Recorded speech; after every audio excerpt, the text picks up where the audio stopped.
Hi hello friends, എല്ലാ കൂട്ടുകാർക്കും നമ്മുടെ മൗനരാഗ സീരിയലിലെ ഇന്നത്തെ നല്ലൊരു എപ്പിസോഡിലേക്ക് തന്നെ സ്വാഗതം കേട്ടോ. ചാനൽ ആദ്യമായിട്ട് കാണുന്നുണ്ടെങ്കിൽ ഒന്ന് സബ്സ്ക്രൈബ് ചെയ്ത് ലൈക്ക് ചെയ്ത് സപ്പോർട്ട് ചെയ്യണേ. അങ്ങനത്തെ എപ്പിസോഡ് തുടങ്ങുമ്പോൾ തന്നെ കാണിക്കുന്ന ചന്ദ്രസേനൻ രൂപ എടുത്ത് പറയുന്നുണ്ട്, എല്ലാത്തിനും കാരണം ആ CM മാർട്ടിനാണ്. അയാൾ ഈ കേസ് ആ രീതിയിലാണ് FIR തയ്യാറാക്കിയിരിക്കുന്നത്.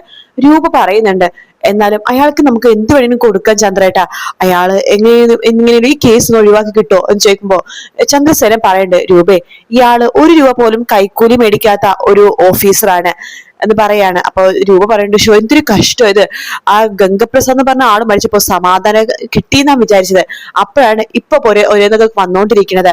ചന്ദ്രസേനൻ പറയണ്ട്, എല്ലാത്തിനും കാരണം ആ സ്റ്റെഫിയാണ്, അവള് കൊടുത്ത പരാതിമാരാണ് കേസും കാര്യങ്ങളൊക്കെ ഇത്രയും കടുത്തത്.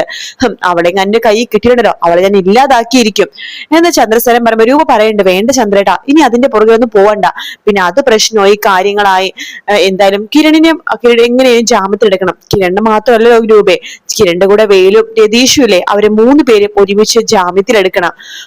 മരിച്ചു, പക്ഷെ അതിന്റെ പേരിൽ എന്തൊക്കെ തലവേദനയാണ് എന്ന് ചന്ദ്രസേനൻ പറഞ്ഞുകൊണ്ടിരിക്കെ തന്നെ അവിടേക്ക് ഷാരി വരുന്നുണ്ട്. അതെ, ഞാൻ പറയുന്നത് കൊണ്ട് നിങ്ങളൊന്നും വിചാരിക്കരുത്, എന്തൊക്കെ പറഞ്ഞാലും രാഹുലേട്ടൻ കിരൺ മോന്റെ മാമനാണ്, രൂപയുടെ ചേട്ടനാണ്, അതുകൊണ്ട് എന്ന് രൂപ ചോദിക്കുമ്പോ അല്ല, മരിച്ചു, അപ്പൊ അതുകൊണ്ട് അതിന്റെ കഴിഞ്ഞിട്ടുള്ള ചടങ്ങുകളും കാര്യങ്ങളൊക്കെ ഇല്ലേ, അതൊക്കെ ചെയ്തില്ലെങ്കിൽ ആത്മാവ് ഇവിടെയൊക്കെ കറങ്ങി തിരിഞ്ഞ് നടക്കും, നമുക്കൊന്നും ഒരു സമാധാനം ഉണ്ടാവില്ല. രൂപ പറയണ്ട്, അങ്ങനെയാണെങ്കിലേ കിരൺ മോൻ ചെറിയ രീതി ചടങ്ങ് ചെയ്തതല്ലേ, ഇനി എന്ത് ചടങ്ങ് ചെയ്യാനാ, അല്ല ശരിക്കും നല്ല രീതി ചടങ്ങും കാര്യങ്ങളൊക്കെ ചെയ്യുകയാണെങ്കിൽ നല്ലതായിരുന്നു, അതിന്റെ ഒന്നും ആവശ്യമില്ല എന്ന് രൂപ പറയാണ്. ഇവളുടെയൊക്കെ മനസ്സിലിരിപ്പ് എന്താന്ന് ആർക്കറിയാൻ ചന്ദ്രേട്ടാ, രാഹുലിനെ പോലെ തന്നെയായിരിക്കും ഇവരുടെ മനസ്സിലിരിപ്പ്. അയ്യോ രൂപേ, ഞാൻ അങ്ങനെ ഉദ്ദേശിച്ച് പറഞ്ഞല്ല, മരിച്ചവര് മരിച്ചവർക്ക് ദേഷ്യം വെച്ച് നിൽക്കേണ്ട കാര്യമില്ലല്ലോ, അത് ഉദ്ദേശിച്ച് പറഞ്ഞതാണ് എന്നൊക്കെ ഷാരി പറയുമ്പോഴേക്കും രൂപ പുച്ഛത്തോടെ ഷാരിനെ ഒന്ന് നോക്കുക കേട്ടോ. ശേഷം ചന്ദ്രസേനൻ പറഞ്ഞ, രൂപേ ഞാൻ എന്തായാലും പോയി നോക്കിയിട്ടൊന്ന് വരട്ടെ, ആ നവീൻ വക്കീലിനൊന്ന് കാണണം, പിന്നെ ഇന്നെന്തായാലും നരസിംഹ സാറിനെ കാണാൻ പോകുന്നുണ്ട്, അതിനുശേഷം ഞാൻ എന്താ നോക്കട്ടെ എന്ന് പറഞ്ഞിട്ട് അവിടെ നിന്ന് ചന്ദ്രസേനൻ നേരെ ഇറങ്ങി പോകുക കേട്ടോ. പിന്നീട് കാണിക്കുന്ന വിക്രത്തിനെയാണ്. വിക്രമാണെങ്കിൽ ഇങ്ങനെ ജയിലിൽ ഇങ്ങനെ പണിയെടുക്കുന്ന സമയത്ത് അവിടേക്ക് ഒരു അപ്പാപ്പനെ പോലത്തെ ഒരാള് വന്ന് പറയുന്നുണ്ട്, അയാളും ജയിൽപ്പുള്ളിയാട്ടോ.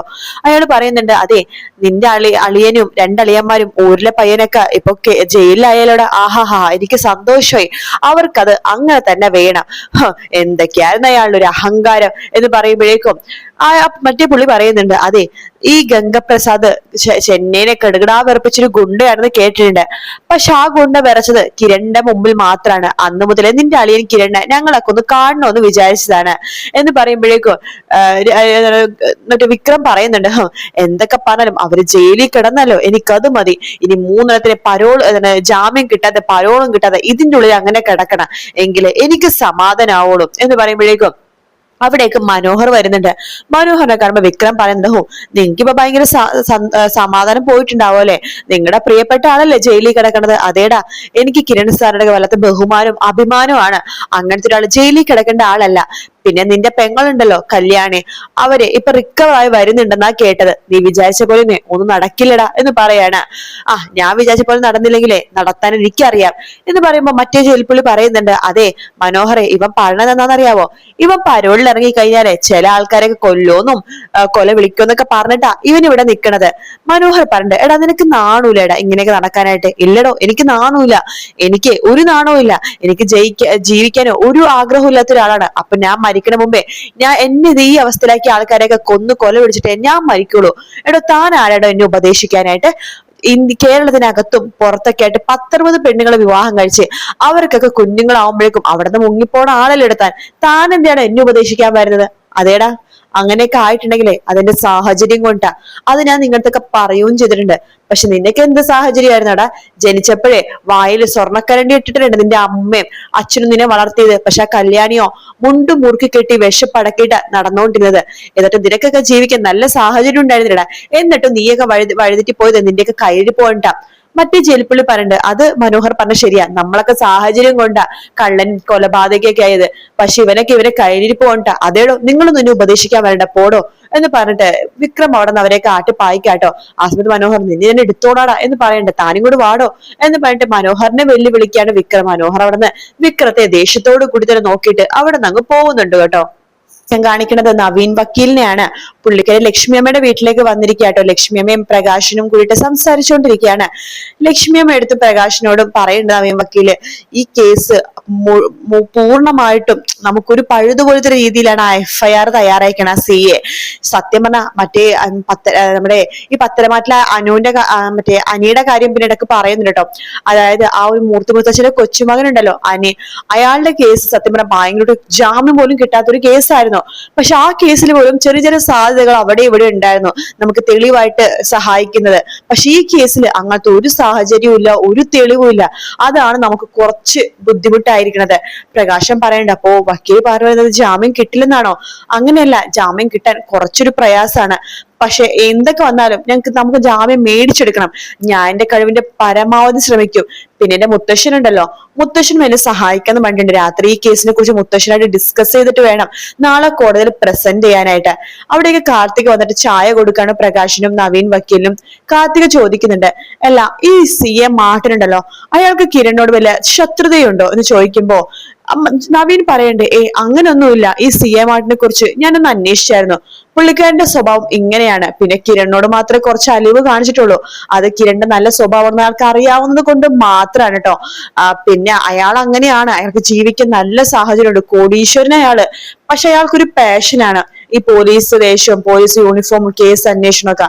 പിന്നെ നേർവഴിക്ക് മാത്രമേ കേസ് അന്വേഷിക്കൂ, അങ്ങോട്ട് നോക്കില്ല ഇങ്ങോട്ട് നോക്കില്ല. പിന്നെ കോടതിയിലേക്ക് എങ്ങാനും ഈ കേസ് പോകുമ്പോഴേക്ക് പോയില്ലേ, ജഡ്ജിക്ക് പോലും ഗംഗപ്രസാദ് മരിക്കണമെന്ന് ആഗ്രഹമുള്ള ആളാണ്. അവിടെയും ഒറ്റപ്പെട്ട് നിൽക്കുന്നത് CA മാർട്ടിനാണ്. ജഡ്ജി പോലും ചിലപ്പോ നമ്മുടെ കൂടെ നിൽക്കുന്ന ഒരു സാഹചര്യമാണ് നാളെ വരാൻ പോണത്. ജഡ്ജി പോലും വിചാരിക്കുന്നുണ്ടാവും കിരണും വേലുവിനും രതീഷിനും പറഞ്ഞു വിടണമെന്ന്. അതുകൊണ്ട് ചെറിയ സാഹചര്യമൊക്കെ നമുക്കും അനുകൂലമാണ്. എന്തായാലും കല്യാണിയുടെ അവസ്ഥ അറിയാലോ, കല്യാണി ഒരിക്കലും ഈ കാര്യം അറിയരുത് എന്ന് പറയാണ്. പ്രകാശം പറയണ്ട്, അല്ല ഇതിന്ന് കിരണ ജാമ്യം കിട്ടുമായിരിക്കോ? ജാമ്യം കിട്ടുകയാണെങ്കിൽ രക്ഷപ്പെട്ടു, നാളെ കല്യാണിനെ കാണാൻ നേരിട്ട് പോവാം. എല്ലാന്നാണെങ്കിലാണ് പ്രശ്നമാകാൻ പോണത്.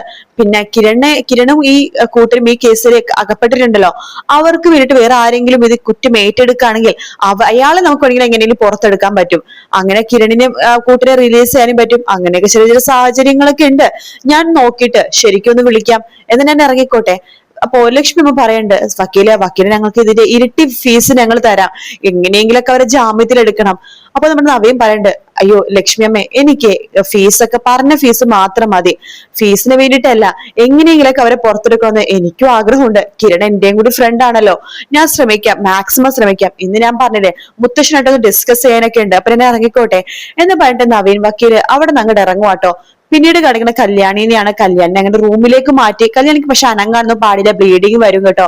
ബൈജു പറയണ്ട്, ഹാവോ സമാധാനെ, എന്തായാലും കല്യാണി റൂമിലേക്ക് ആക്കിയല്ലോ എന്ന് പറയുമ്പോഴേക്കും കാദംബരി പറയണ്ട, മോളെ എങ്കിലും അനങ്ങാനൊന്നും പാടില്ല കേട്ടോ, അനങ്ങിയ ബ്ലീഡിങ് വന്നാൽ ഭയങ്കര പ്രശ്നമാകും എന്നൊക്കെ പറഞ്ഞുകൊണ്ടിരിക്കുക. അവിടേക്ക് പ്രകാശ് വരും കേട്ടോ. അച്ഛനെത്തിയാലോ, അച്ഛന് സമാധാനായോ? ഞാൻ ദേ റൂമിലേക്ക് മാറി കേട്ടോ. മോളെ നിനക്ക് വേദന ഉണ്ടോടാ എന്ന് പ്രകാശ് ചോദിക്കുമ്പോ, അച്ഛാ മരുന്ന് കഴിക്കുമ്പോ വേദനയില്ല, മരുന്നിന്റെ എഫക്ട് പോകുമ്പോ നല്ല വേദന അച്ഛാ എന്ന് കല്യാണി പറയാട്ടോ. അത് കേൾക്കുമ്പോ പ്രകാശൻ പറയുന്നുണ്ട്, എന്ത് ചെയ്യാനാ മോളെ, ഇങ്ങനെയൊക്കെ ആയി പോയില്ലേ. അല്ല അച്ഛാ, കിരണേട്ടൻ എന്താ ഇതുവരെ കണ്ടില്ലല്ലോ, കിരണേട്ടനോട് പറഞ്ഞില്ല ഞാൻ റൂമിൽ മാറിയ കാര്യം. അച്ഛനൊന്ന് കിരണേട്ടനെ വിളിച്ചു പറ ഇന്നെ റൂമിലേക്ക് മാറ്റിയെന്ന്. കിരണേട്ടന്റെ സന്തോഷവും.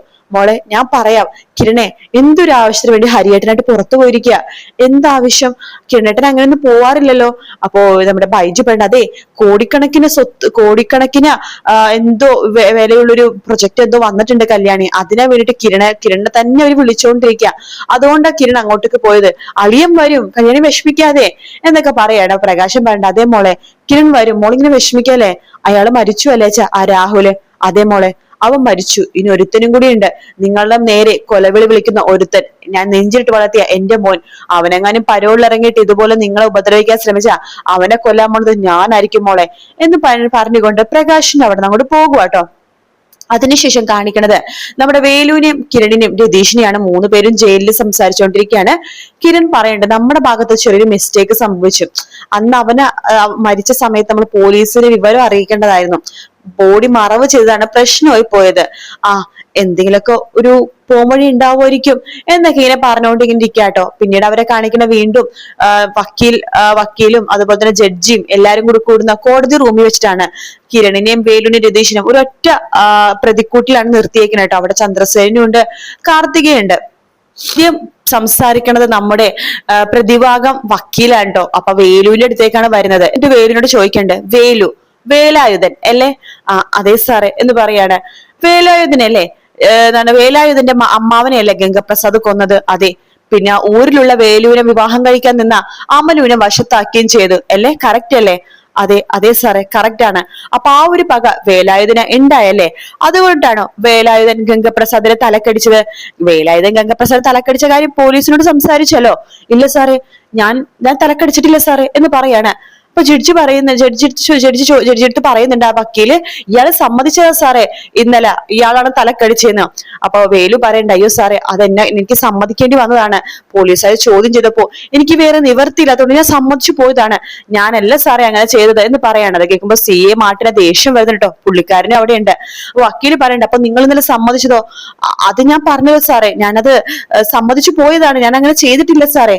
വക്കീല് പറയണ്ട് ജഡ്ജി എടുത്ത്, കണ്ടില്ലേ മാറ്റി മാറ്റി പറഞ്ഞുകൊണ്ടിരിക്കുകയാണ് ഈ വേലായുധൻ. ഇയാൾ ഇന്നലെ സമ്മതിച്ചാണ് ഇയാളാണ് തലക്കടിച്ചതെന്ന്. പക്ഷെ ബോഡി മറവ് ചെയ്ത് എവിടെയാണ്? ഇവര് 3 പേര് സമ്മതിച്ചിട്ടില്ല യുവർ ഓണർ എന്ന് പറഞ്ഞുകൊണ്ടിരിക്കുന്ന ഭാഗത്തോടെയാണ് ഇന്നത്തെ എപ്പിസോഡ് തീരുന്നത്. അപ്പൊ നാളത്തെ എപ്പിസോഡിൽ നമ്മൾ കോടതി വിചാരണ തുടങ്ങും.